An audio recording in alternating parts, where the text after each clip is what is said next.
irmãos, graças e paz. Amém. Vamos abrir a palavra do Senhor no Salmo de número 96.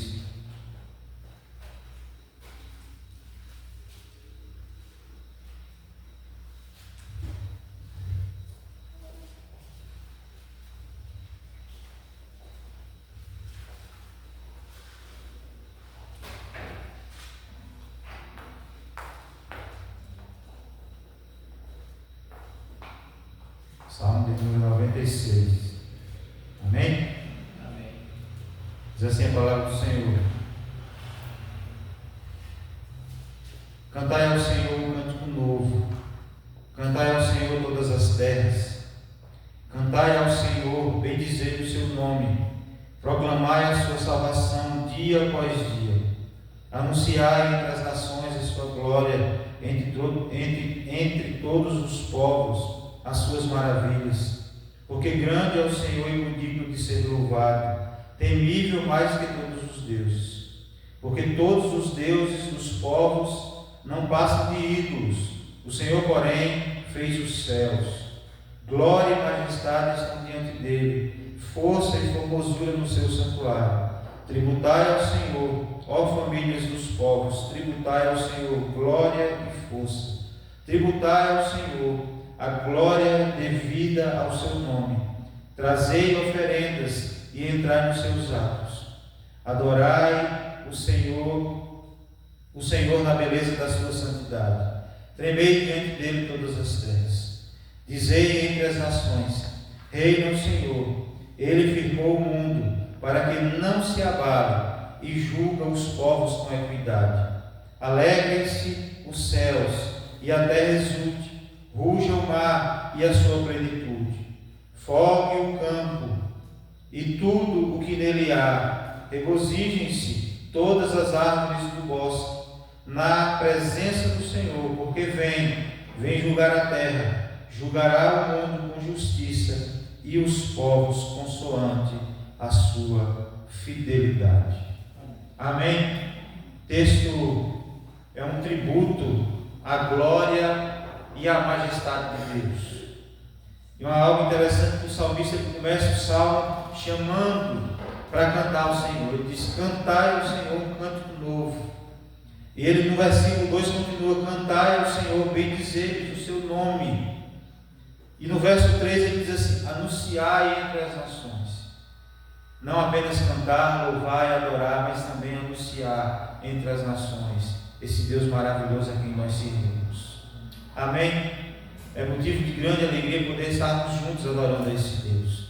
Poder, como corpo de Cristo, estar reunidos como membros do corpo de Cristo, estarmos reunidos para adorar o Senhor nessa noite, para bendizer o seu nome, para cantar um cântico novo, para adorar o Senhor, para bendizer o seu nome e anunciar através das nossas vidas, através da nossa adoração, através do nosso serviço, anunciar entre as nações que Deus é majestoso, que Deus é poderoso e Ele virá julgar os povos. Amém?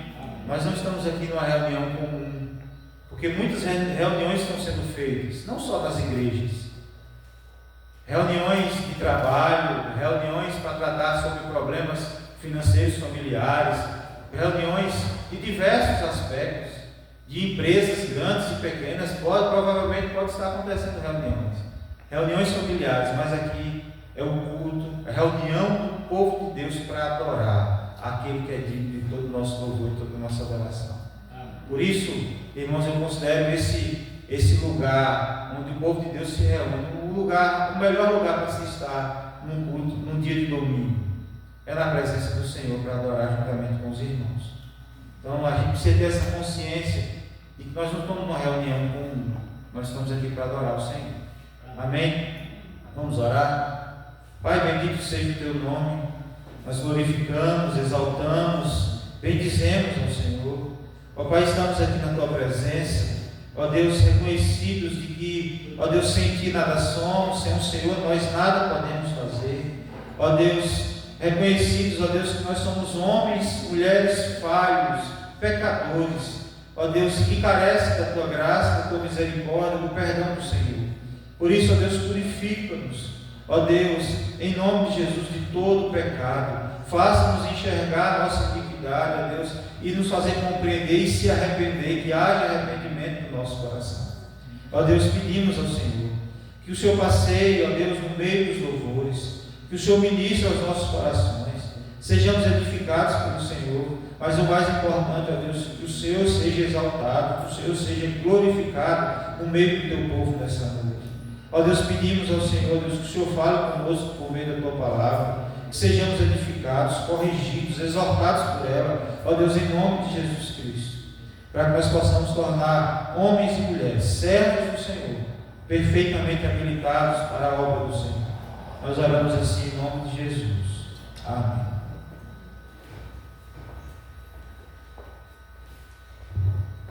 Boa noite, a graça e a paz do Senhor Jesus. Amém? Vamos adorar o Senhor, vamos bendizer o seu santo nome, pois só Ele é digno de toda a honra, de toda a glória, de todo louvor e de toda exaltação.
Pra sustentar minha vida.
Emmanuel, Deus conosco.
pode cultuar o Senhor com o seu dízimo, a sua oferta nessa noite. Vamos dizer obrigado, Senhor.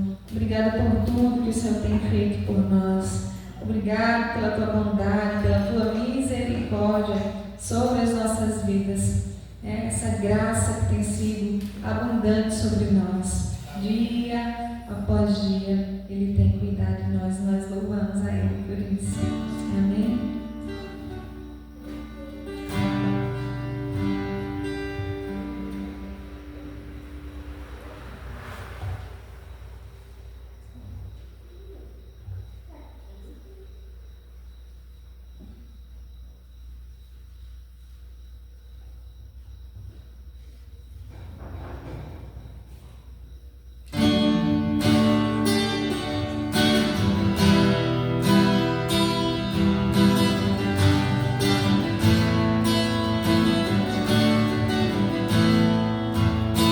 Sol da manhã, obrigado, Jesus, pelo dia que nasce, obrigado, Jesus, pelo irmão que está do meu lado, obrigado, obrigado, Jesus, obrigado, Jesus.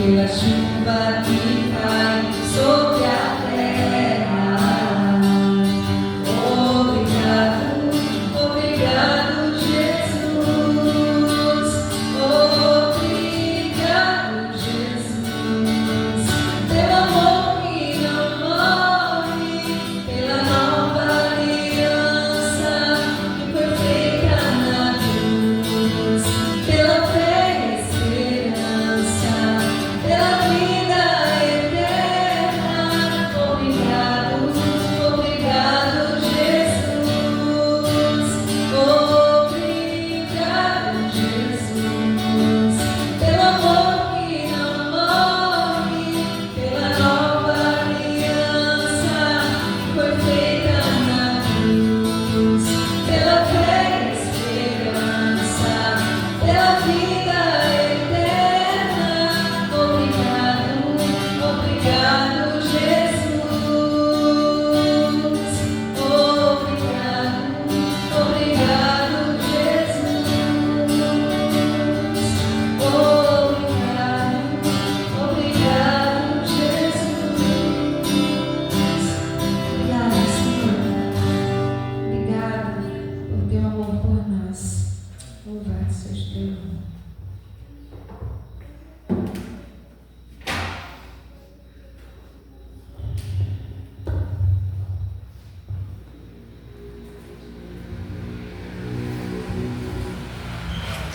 Amém, irmãos? Vamos abrir a palavra do Senhor em 1 Reis,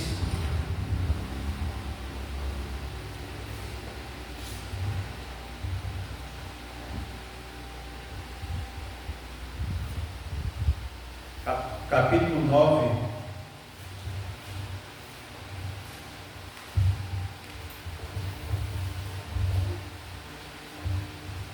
Primeira Reis, capítulo 9.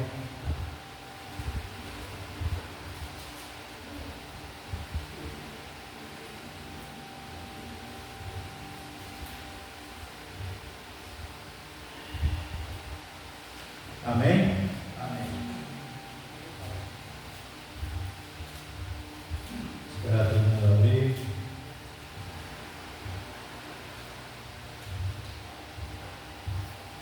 Capítulo 9, vamos estar a partir do verso 1.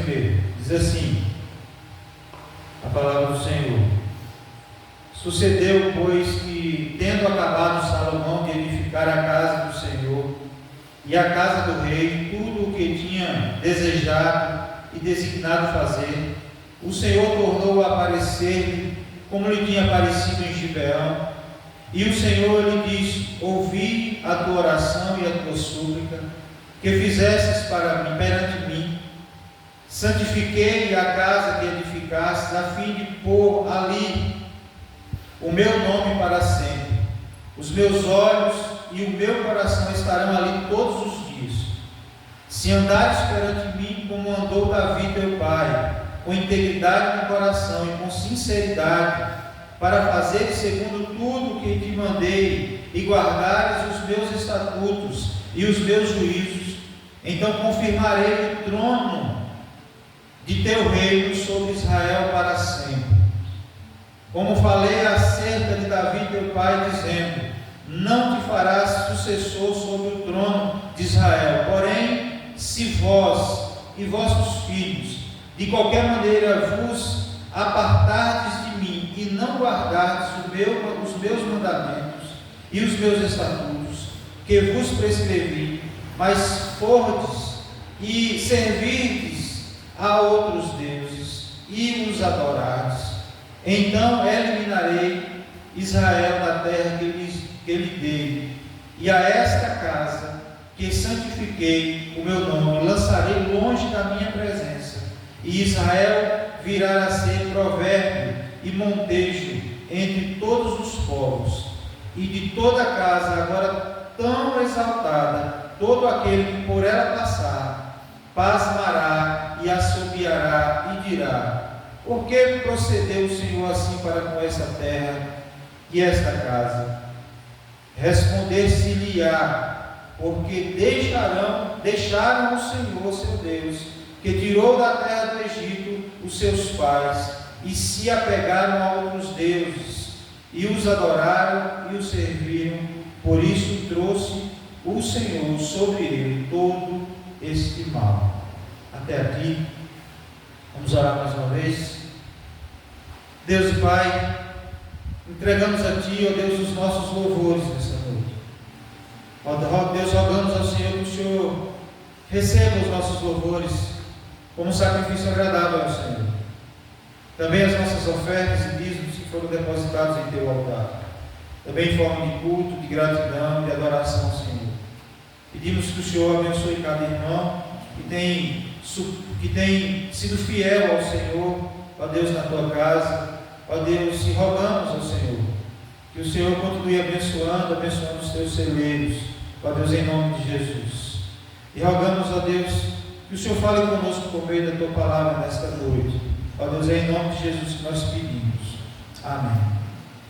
Amém. O texto que nós lemos está falando sobre Salomão e o seu trabalho que ele desejou fazer e o fez. Era um desejo de Davi fazer o templo, mas porque Davi tinha derramado muito sangue, Deus deixou essa incumbência para o seu filho, o seu sucessor Salomão. E aqui, irmãos, após anos de trabalho, Salomão, ele conclui essa construção, a construção do templo e do seu palácio. A gente vai ver isso lá no capítulo 8 também. O grande projeto que consumiu boa parte do seu reinado estava terminado. O templo aqui representava a presença de Deus no meio do seu povo, assim como foi o tabernáculo também. E o cumprimento da promessa que foi feita a Davi, seu pai. O templo agora está concluído, ou seja, o cumprimento da promessa, Deus cumpriu a promessa dele. E era um momento, irmãos, de grande celebração, era um momento de vitória, de prosperidade nacional. Contudo, justamente nesse momento de sucesso, que Deus aparece novamente a Salomão. E isso aqui nos ensina uma verdade importante, porque muitas vezes os maiores perigos espirituais não surgem nos dias de sofrimento, mas surgem nos dias de prosperidade. Mas tudo E que quando tudo está dando certo, nós somos tentados a confiar mais nas bênçãos do que no Deus que abençoa, no Deus da bênção. João Calvino ele escreve que o nosso coração é uma fábrica de ídolos. Nós somos sujeitos a todo tipo de tentação, de levantar ídolos para conosco.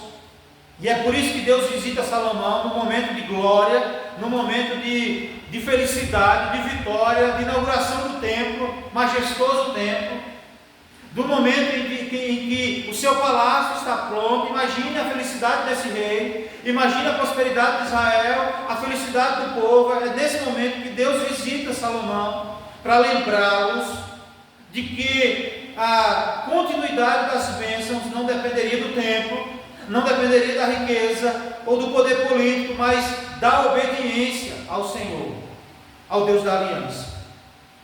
Que não era, estava dizendo, aparece a Salomão para dizer que, olha, a prosperidade do seu reino, a prosperidade do reino de Israel, não dependerá dessa construção desse templo aí, nem da sua fortaleza, do seu poder como chefe de Estado, não dependerá disso, mas dependerá da fidelidade, da obediência ao Senhor.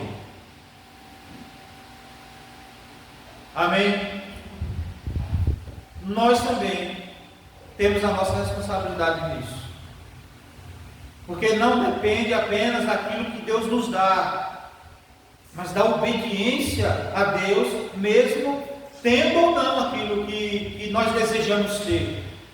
Salomão não apenas desejou, mas era uma missão dele construir o templo e construir o palácio. E ele concluiu isso, mas isso não era a base para que Israel permanecesse próspero. A base era a obediência a Deus. Amém? E esse texto, esse capítulo, ele nos traz algumas verdades que nós precisamos aprender, porque eu gostaria de compartilhar com os irmãos sobre esse tema. O Deus que cumpre suas promessas e exige fidelidade ao seu povo. Amém? Primeiro lugar, a primeira verdade que nós aprendemos com esse texto é: Deus é fiel para cumprir as suas promessas. O verso 3 vai dizer assim: o Senhor me disse: ouvi a tua oração e a tua súplica que fizeste perante mim. Santifiquei a casa que edificaste, a fim de pôr ali o meu nome para sempre. Os meus olhos e o meu coração estarão ali todos os dias. Irmãos, a primeira coisa que nós vemos é a fidelidade de Deus aqui, porque o texto menciona que Salomão fez uma oração, e é interessante que Salomão, ele não fez essa oração em dias anteriores. A oração de Salomão foi anos antes. Salomão havia orado na direção do templo, lá no capítulo 8. E é interessante que agora no capítulo 9, quando está no momento de felicidade, de festejar, de inaugurar o templo, Deus agora responde àquela oração. Observe, irmãos, que Deus não esqueceu. E Deus disse: santifiquei esta casa. Ou seja, o templo não era santo porque foi construído por homens habilidosos, mas porque Deus decidiu colocar ali o seu nome. A iniciativa aqui não foi de Salomão, nem foi da construção por ser bonita, mas a iniciativa aqui foi de Deus. E a iniciativa sempre parte de Deus. A teologia reformada enfatiza que Deus é o Deus de aliança. E Ele faz promessas. E quando Ele faz essas promessas, Ele as cumpre. O templo, aqui, irmãos, era a evidência de Deus, a aliança feita com Davi. Muitos que viam aquele templo sendo feito, sendo terminado, concluído, olhavam e diziam: essa promessa foi feita por Deus ao pai dele, a Davi. E essa construção era a evidência de que Deus estava cumprindo a promessa que havia feito a Davi. Séculos antes, Deus havia prometido. Lá em 2 Samuel capítulo 7, ele diz: estabelecerei para sempre o trono do teu reino. Agora, irmãos, aquela promessa estava sendo parcialmente cumprida. Ou seja, o Deus da Bíblia, o Deus que nós cremos, Ele nunca falha. Ou seja, o que Ele promete, Ele realiza. O que Ele promete, Ele cumpre. Como é que nós aplicamos isso para nossas vidas, irmãos? É porque muitas vezes nós oramos e parece que Deus não está ouvindo, ou parece que Deus fica em silêncio. Mas esse texto, ele nos lembra que Deus responde ao seu tempo, o seu povo ao seu tempo. A oração de Salomão recebeu respostas anos depois. Talvez existam promessas de Deus pelas quais você tem esperado há muito tempo. Quero dizer para os irmãos que Deus não esqueceu. Que Deus ele vai cumprir as suas promessas no seu devido tempo. Amém? Ele continua governando todas as coisas segundo a sua perfeita vontade. E no seu devido tempo ele cumprirá. Amém? A confissão de fé de Westminster ele vai dizer lá: Deus sustenta, dirige, dispõe e governa todas as criaturas, ações e coisas. Nada foge do seu controle. No devido tempo o Senhor vai fazer a obra que Ele nos prometeu e Ele vai cumprir. Amém? Uma das promessas dele é que um dia Ele voltará para buscar o seu povo. E nós esperamos com confiança nisso, que aquele que prometeu, Ele é fiel para cumprir. Amém? Deus é fiel para cumprir as suas promessas. A segunda verdade que nós podemos extrair desse texto é que Deus exige perseverança e em obediência. O verso 4 diz assim: se andares perante mim como andou Davi teu pai, com integridade de coração e com sinceridade para fazer segundo tudo o que te mandei, e guardares os meus estatutos e os meus juízos. Irmãos, após confirmar suas promessas, Deus agora apresenta uma advertência. A aliança possui privilégios, mas também responsabilidades. Salomão deveria permanecer fiel a Deus. Observe, irmãos, as expressões que ele usa no decorrer do texto. Integridade de coração, se você andar com inteireza de coração, com sinceridade, em obediência, guardando os estatutos, guardando a lei do Senhor. Irmãos, aqui Deus não estava exigindo perfeição sem pecado. Davi pecou gravemente, e a história de Davi está exposta os erros. Uma característica bíblica, irmãos, é que mostra até a veracidade na crítica textual, é de que ela não é colocada como uma história perfeita do povo de Deus, mas ali coloca as imperfeições do povo de Deus. E a gente olha a vida de Davi, os absurdos que ele comete, né? O adultério com Batseba, derramamento de muito sangue, muitas guerras, homem guerreiro, muitos pecados, mas o que mostra a diferença de Davi é que ele se prostra diante de Deus e ele se arrepende de todos os erros. Se a gente for olhar a história de Davi, não existe nenhum erro que Davi comete, que ele comete novamente. Ele comete, ele percebe o erro e ele se arrepende. E a gente não vê na Bíblia nenhum fato que ele comete de novo o mesmo erro. Porque Davi possuía um coração arrependido. E ele voltava assim, sempre para Deus. O Senhor não queria de Salomão inerrância, porque todos nós somos falhos e Salomão não seria diferente, mas o Senhor exigia dele fidelidade verdadeira, assim como o Senhor exige de nós fidelidade. Irmãos, os versículos 6 a 9 apresenta uma advertência severa, dizendo que se Israel abandonasse o Senhor, seria arrancado da terra, o templo seria destruído e o povo seria motivo de escárnio. Irmãos, essa advertência se cumpriria posteriormente, e Israel caiu na idolatria. Israel se voltou contra Deus, abandonou o seu Deus, esqueceu-se das suas promessas, deixou de ser fiel a Deus, e o templo foi destruído pelos babilônios. Muitos jovens foram levados cativos. O exílio aconteceu, irmãos, exatamente como Deus havia anunciado. Isso demonstra que Deus é fiel não apenas em cumprir as suas promessas de bênçãos, mas também em cumprir as suas advertências, em cumprir também os seus juízos.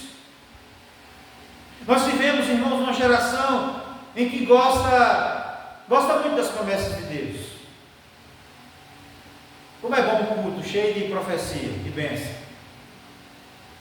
E tem muita igreja por aí que constrói a sua base de membros baseado nessas profecias de bênção,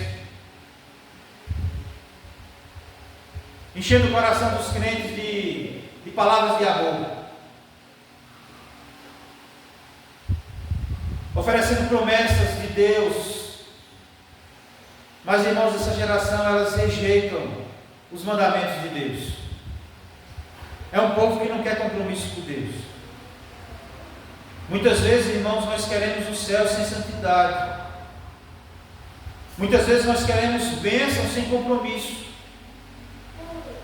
Porém, a verdadeira fé produz perseverança, e é uma característica dos santos.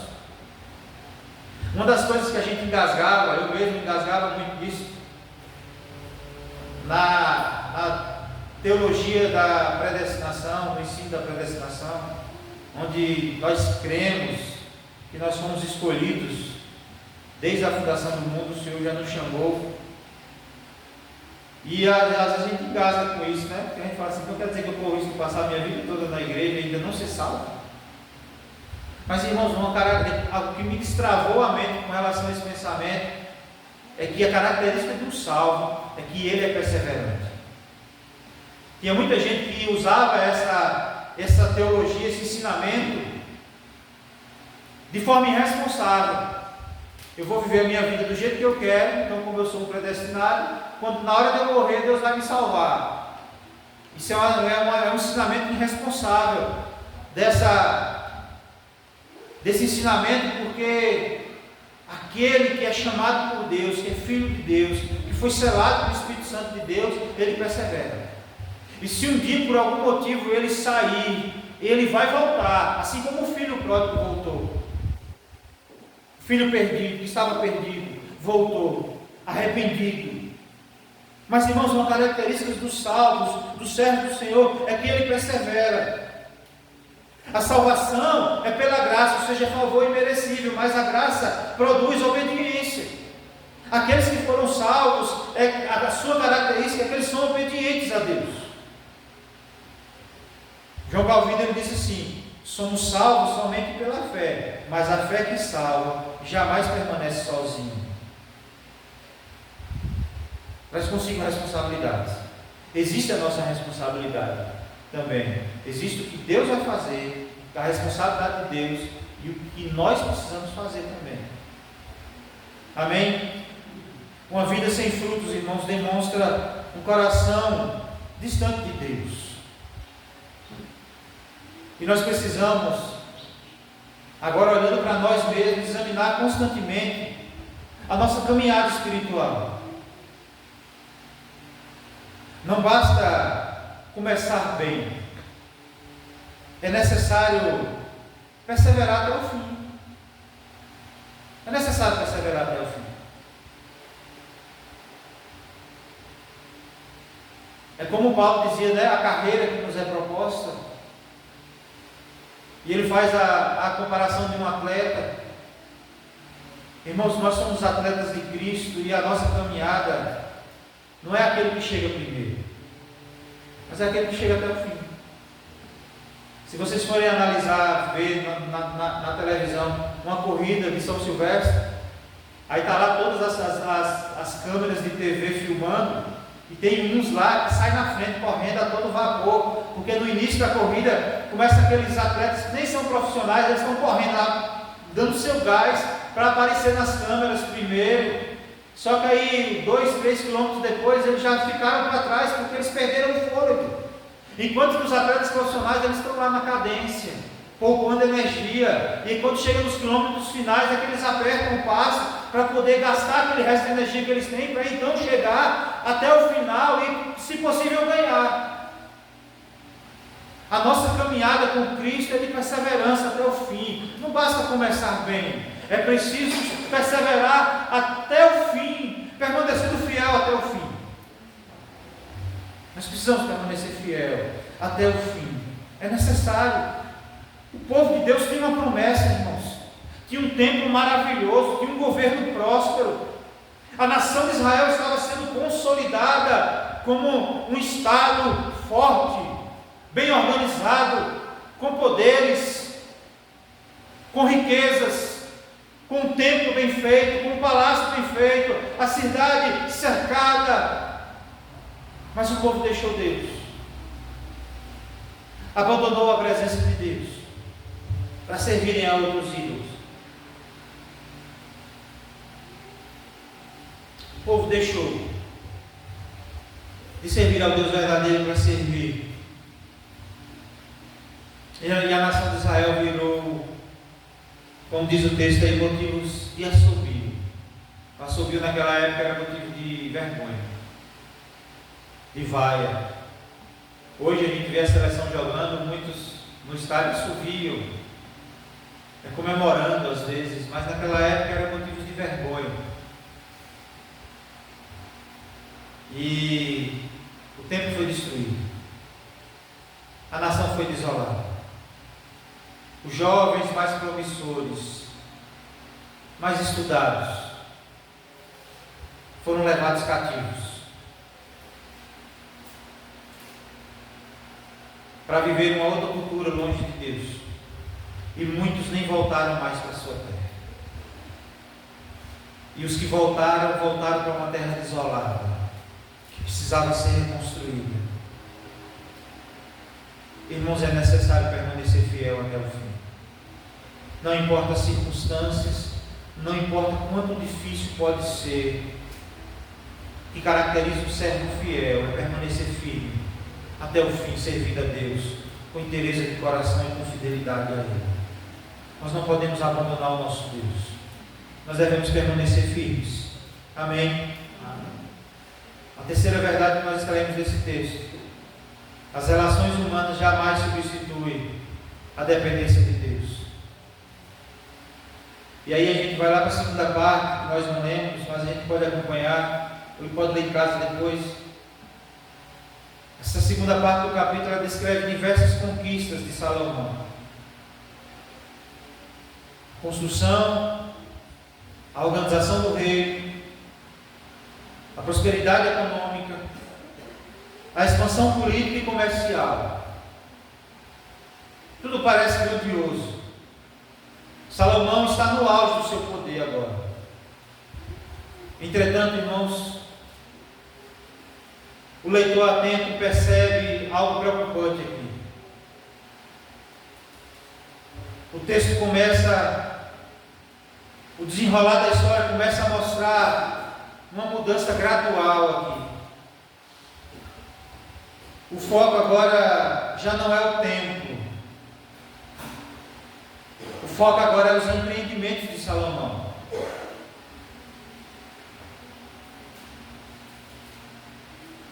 Agora, para os discursos de conquistas pessoais. Salomão começa a se engrandecer e começa a não falar do Deus que faz na vida dele e através dele, mas começa a falar dele e do que ele podia fazer, das suas conquistas pessoais. Agora o texto começa a mudar da dependência de Deus para agora a confiança nos recursos humanos. E essa tendência será ampliada nos capítulos seguintes. A gente vai ver isso se você for querer estudar mais a fundo isso. Até que nós aprendemos com isso, irmãos, que o sucesso de Salomão não eram errados em si mesmos. Suas conquistas eram legítimas. O problema aqui surge quando a prosperidade começa a ocupar o lugar da comunhão com Deus. O coração do homem facilmente troca o Criador pelas coisas criadas. O reino estava crescendo externamente, mas internamente os perigos espirituais já estavam surgindo. Pouco tempo depois nós veremos Salomão se afastando do Senhor. E Salomão fez muita coisa errada, né? Porque a gente só enxerga os livros que ele escreveu e pensa que ele foi um homem santo o tempo todo. Salomão escreve Eclesiastes e tudo indica, tudo mostra, aponta que ele de fato se arrependeu, e é por isso que ele escreve Eclesiastes, trazendo aparentemente uma perspectiva negativa da vida, mas ele está dizendo: olha, tudo isso é vaidade. Se não for para servir a Deus com fidelidade. Salomão cometeu bizarrices. Mas, irmãos, o mesmo perigo existe hoje. Nós podemos ter hoje igrejas organizadas, boas estruturas, podendo até ter recursos financeiros, ministérios ativos. Não seria bom, né? A gente ter um ministério de louvor completo aqui, a gente poder ter uma bateria, poder ter um baixista, um guitarrista tocando aqui, a gente poder ampliar o som, ter um louvor mais animado, com gente que tocasse melhor do que eu. Mas, irmãos, mesmo assim, só valeria a pena se fosse para permanecer fiel a Deus. A gente correria o risco de ficar olhando apenas para os músicos. E aí, no dia que faltasse os músicos, o Michelzinho voltasse a tocar violão, todo mundo ia achar ruim e ia ficar desanimado. Nós corremos esse risco. Lá em Lapão nós estamos mal acostumados com o grupo de louvor bom, com instrumentistas bons. Mas, irmãos, tem dias que faltam. E o que é que a gente vai fazer? Permanecer servindo a Deus com a mesma integridade, cantando louvores ao Senhor, com a mesma intensidade que nós cantamos. Uma casa bonita, irmãos, um carro novo na garagem, bens, não substitui um lar piedoso, um lar fiel a Deus. Entenda que nós podemos ter tudo isso, e se a gente quiser, a gente pode trabalhar para isso. Mas a gente nunca pode abandonar a base, que é a presença de Deus. Tem muita gente que tem casarões em condomínios luxuosos, mas vive no inferno. E aí nós podemos olhar um casebre, com os rebocos caindo, mas com paz, e piedade, e inteireza de coração. Irmãos, uma igreja cheia não substitui uma igreja santa. Estava conversando esses dias com um irmão lá de Irecê. Encontrei com ele lá de Irecê. Como é bom ver a igreja cheia. Estou olhando aqui hoje, fico muito alegre, porque a igreja, os bancos são mais bonitos, cheios de gente do que vazios. Mas, irmãos, o que faz a diferença numa igreja não é a quantidade de membros, é a santidade do sistema, é a vida com Deus que nós levamos. É o nosso compromisso com Deus. É o desejo de poder estar aqui reunidos juntamente com os irmãos para adorar o Deus verdadeiro, com intensidade, com interesse de coração, com amor. Amém? Sucesso, irmãos, não é prova de saúde espiritual.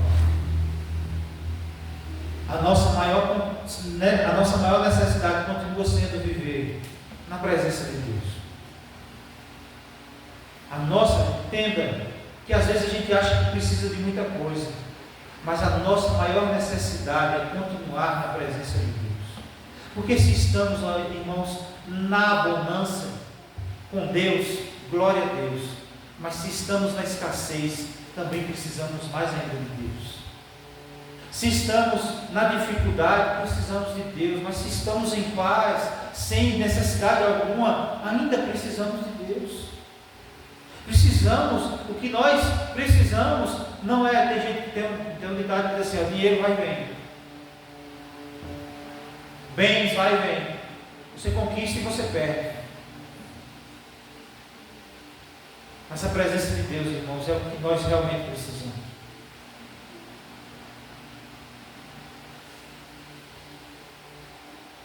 A palavra de Deus diz assim, o escritor falando, ele vendo os campos não produzindo fruto, a seca batendo, a figueira não florescendo, o gado sumindo do curral, morrendo de sede.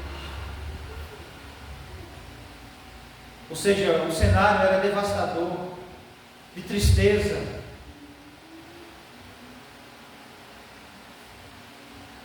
Ele olhando o cenário de dificuldade, irmãos. Mas ele, mesmo assim, continua confiando em Deus. Mesmo assim, ele continua servindo ao Senhor com fidelidade, com interesse, com fidelidade. É em cenários assim, tanto de escassez e bonança, irmãos, que nós precisamos permanecer fiel, porque a nossa maior necessidade é continuar sempre viver na presença de Deus, viver na presença do Senhor. Esse texto, irmãos, ele nos ensina essas três grandes verdades. Deus sempre cumpre as suas promessas. Deus exige fidelidade e perseverança. Nenhuma conquista humana substitui a dependência do Senhor. Irmãos, esse capítulo ele aponta para algo ainda maior que Salomão. Aponta para o verdadeiro rei fiel. O verdadeiro rei fiel não é Salomão, mas é Jesus. Salomão falhou, Israel falhou, nós falhamos, mas Cristo, Ele é perfeito. Cristo permaneceu perfeito, obediente ao Pai. Irmãos, aonde Salomão caiu, Cristo venceu. Onde Israel foi infiel, Cristo foi perfeitamente fiel. E é por isso que nossa esperança não está em nossa capacidade de obedecer, mas na perfeita obediência de Cristo, que nos salva, que nos capacita a viver para a glória de Deus, para a exaltação ao nome do Senhor. Examine, pois, o homem a si mesmo. Nós, como igreja do Senhor, possamos examinar nós mesmos, examinar o nosso coração e se questionar se nós estamos confiando em nossas realizações ou no Senhor, se nós estamos apenas desfrutando das bênçãos de Deus ou caminhando em fidelidade diante dele. É preciso, irmãos, que nós venhamos fazer essa reflexão, olhar para nós mesmos. Nós possamos, irmãos, dizer como o salmista, no Salmo 20, verso 7, uns confiam em carros, outros em cavalos, nós, porém, nos gloriamos em nome do Senhor, nosso Deus. Essa mensagem é uma mensagem de alerta para os nossos dias, pois corremos o risco de viver para este mundo, confiado nas coisas deste mundo, E é por isso que muitas vezes nós damos tanta atenção às coisas desse mundo. Esse texto, irmãos, nos chama a atenção. Nós vivemos em fidelidade, olhando para o autor e consumador da nossa fé, olhando para o Senhor Jesus Cristo, olhando para Ele, confiando nas suas promessas, mesmo achando que Ele está demorando, mas Ele virá no tempo certo e levará a sua igreja. E todo o nosso sofrimento, nossa dor, ficarão no passado. E nós viveremos eternamente na glória, em comunhão com os irmãos e na presença do nosso Deus. Mas para isso é preciso a gente viver em fidelidade, porque essa é uma característica do salvo de Deus. Amém? Vamos orar. Senhor Deus e Pai, bendito, exaltado seja o nome do Senhor. Obrigado, Senhor, pela Tua palavra. Obrigado, Deus, porque o Senhor cumpre as Tuas promessas. Tudo está no Teu controle, nada foge do Teu controle, e todas as promessas se cumprirão no devido tempo. Ela não tardará e não falhará, elas se cumprirão no tempo certo. Louvado seja o nome do Senhor. Mas o Senhor também exige de nós, ó Deus, fidelidade. Ó Deus, ajuda-nos nas nossas fraquezas. Santifica-nos dia a dia, ó Deus. Em nome de Jesus Cristo, também o Senhor nos exige, ó Deus, perseverança. Nos ajude, ó Deus, a perseverar. Com interesse e com fidelidade de coração. Ó Deus, em nome de Jesus Cristo. Ó Deus, nós que vivemos nesse mundo, possamos, ó Deus, sonhar, lutar, batalhar para conquistar. Ó Deus, mas nunca permita, ó Deus, que essas conquistas substitua a nossa dependência do Senhor. Porque o que na verdade nós de fato precisamos, ó Deus, é da Tua presença. É do Senhor conosco. O Deus Emanuel, Deus conosco. Ó Deus, que nós não devemos esquecer disso, Deus. Por isso os nossos olhos, ó Deus, devem estar fitados apenas no Senhor. Ó Deus, olhando para o Senhor, aquele que não falhou, aquele que foi obediente até a morte, morte de cruz, Senhor Jesus Cristo. Salomão falhou, Israel falhou, nós falhamos, mas o Senhor permanece fiel, firme, inabalável, cumprindo as suas promessas. Que o Senhor nos ajude, ó Deus, como servos do Senhor, a viver com fidelidade e perseverança diante do altar do Senhor. Reconhecemos, ó Deus, reconhecidos de que sem Ti nada somos e sem o Senhor nada podemos fazer. Ó Deus, é em nome de Jesus que nós pedimos. Que o Senhor nos leve em paz para os nossos lares. Que o Senhor abençoe o Teu povo. Ó Deus, nos dê uma semana de paz debaixo da graça do Senhor. Nós oramos assim em nome de Jesus e para a glória do Senhor Jesus. Amém. Amém. Que o Senhor nos abençoe em nome de Jesus.